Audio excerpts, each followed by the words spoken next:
ફરી એકવાર મહત્વના સમાચાર સુરતમાંથી મળી રહ્યા છે। સુરતમાં વકીલ મંડળની ચૂંટણી યોજાઈ હતી। આ ચૂંટણીમાં વકીલો, હોદ્દેદારો તેમજ કારોબારી સભ્યોએ ભાગ લીધો હતો। જજે કોર્ટ કેમ્પસમાં બેનરો લગાવવા માટે પણ પ્રતિબંધ મૂક્યો હતો। બેનરો લગાવવા પર પ્રતિબંધ છતાં પણ બેનરો લગાવ્યા હોવાનું સામે આવ્યું છે।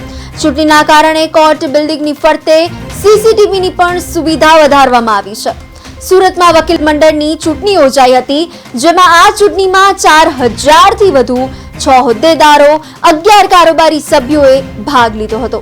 ડિસ્ટ્રિક્ટ જજે કોર્ટ કેમ્પસમાં ચૂંટણીના બોર્ડ તથા બેનરો લગાવવા પર પ્રતિબંધ મૂક્યો હતો અને છતાં પણ બેનરો લગાવવામાં આવતા વિવાદ ઉભો થવાની શક્યતા દેખાઈ રહી છે।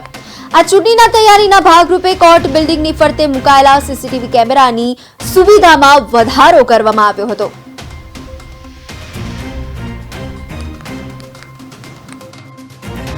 અહીંયા પ્રમુખ માટે 4 ઉમેદવારો, ઉપપ્રમુખ માટે 3 ઉમેદવારો, સેક્રેટરી માટે 4 ઉમેદવારો, જોઈન્ટ સેક્રેટરી માટે 3 ઉમેદવારો, ખજાનચી માટે 2 અને હાલમાં આ વર્ષે એલઆર માટે નવી પોસ્ટ મૂકવામાં આવેલી છે, એમાં 2 ઉમેદવારો ઊભા રહ્યા છે અને જ્યારે કાઉન્સિલ છે એમાં ટોટલ 11 ઉમેદવારો હોય છે, એમાં 22